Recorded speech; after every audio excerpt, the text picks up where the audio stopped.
It's pretty cold in Florida right now, and by pretty cold I mean like 40 degrees. But I want to talk about another red flag of emotional repression this morning, that being self-consciousness. There's sort of a spectrum with self-consciousness on the low end and paranoia, or feeling like we're being watched or monitored, on the high end.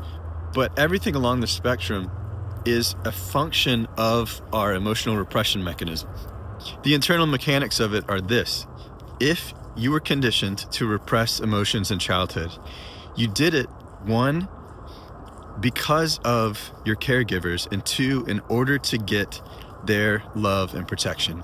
So that's, I'm repressing my emotions because of these authorities in order to get my needs met. And once this program gets locked into place and becomes unconscious, then it starts to run on its own. So like Pavlovian dogs, we move into adulthood being programmed to repress and monitor ourselves in order to survive. But we probably don't even know that this is happening because it's so unconscious, right?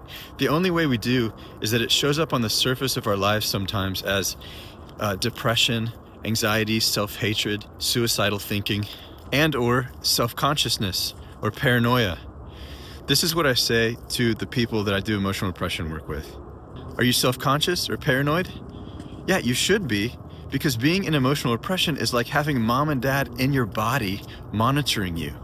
In the 12-step program, ACOA, or Adult Children of Alcoholics, they call it the critical inner parent, yeah?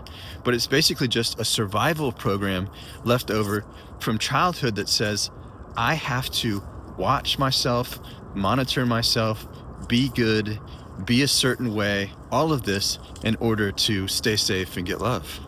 But to us in emotional repression, it feels like it's other people watching or monitoring us. And so we automatically become self-conscious, or in some cases paranoid.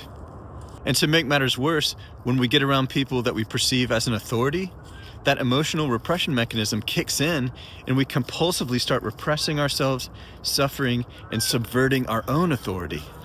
With repressed and buried emotions in the body, we can really only relate with people from a protective one up or one down position, right? Because if we were to meet people on a level playing field equally, it would risk us having to be ourselves, which means we'd have to feel and express what's true. Which, as I mentioned earlier, to our nervous systems is a threat to our survival, right? So being ourselves and feeling expressing what's true is the last thing that it wants. Hence, all the self-consciousness, self-monitoring, and paranoia. So the next time you think, oh, they're watching me, or even they're out to get me, reframe it as, I'm watching me, yeah? And I'm out to get me. And then, if you'd like to learn how to deprogram from that, visit repressiontest.com.